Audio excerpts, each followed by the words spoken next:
Before you can begin to be what you are, you have to come out of what you are not. You are not those worn out opinions, those turning thoughts, those changing feelings. That's separate ego.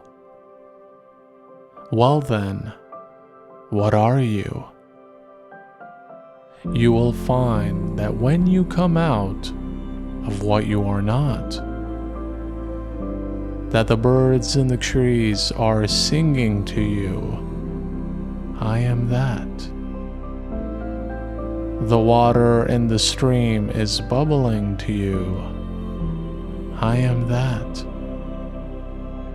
The sun and the moon are shining beacons to you, I am that.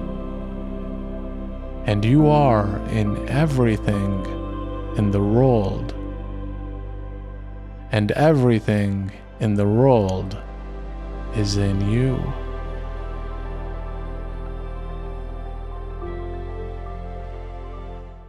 From a very early age, we're taught to be someone that's separate from the world.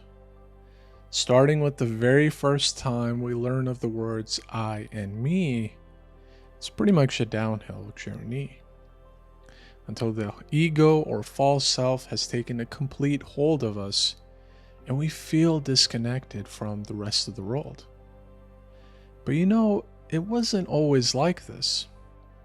In fact, when you came into this world, you didn't even know that you were separate from the person that gave you birth, your mother. Your sense of individuality hadn't even taken hold yet. And I think there's something really beautiful that we can learn from this. Because the more we perceive that we are different and disconnected from everyone else around us, the more sad and hopeless we become. We might get happy when we experience individual moments of success, but if taken to an extreme, it can actually lead to an emptiness in our lives, and a real one at that. While the ego thrives, the soul suffers. For many of us, this suffering can be so extreme that we all of a sudden lose ourselves, lose our way in life, and struggle to discover who we really are.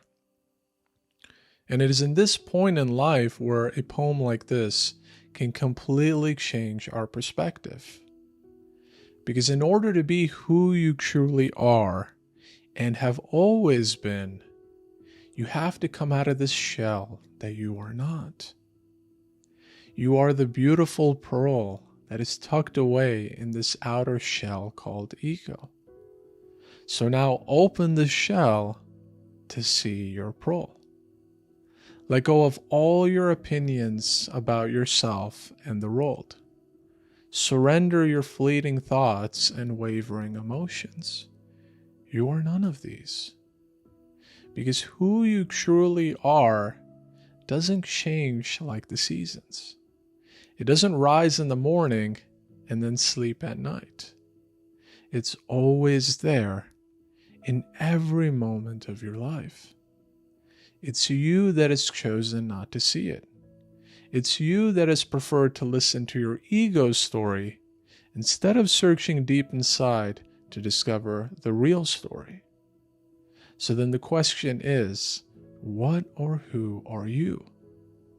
If you're not the ego, then who are you? The answer, fortunately, is simple. You are that.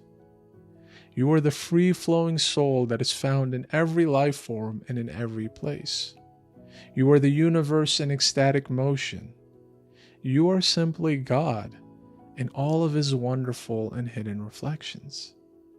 You are that. And from this knowledge that you are everything in this world, and that everything in this world is in you, you will feel a peace and love that you've never felt before. You will no longer feel alone and lost in this world. You will no longer be drowning in pain and suffering. You will no longer be a victim to your own inner critic or your ego's endless storytelling. You will simply be. And there is no greater transformation or state of awareness than this. So tell me, how did you guys like this poem? For me personally, I feel so uplifted and energized whenever I read this poem. There's so many beautiful qualities about it, and I'm sure a lot of you guys can probably agree.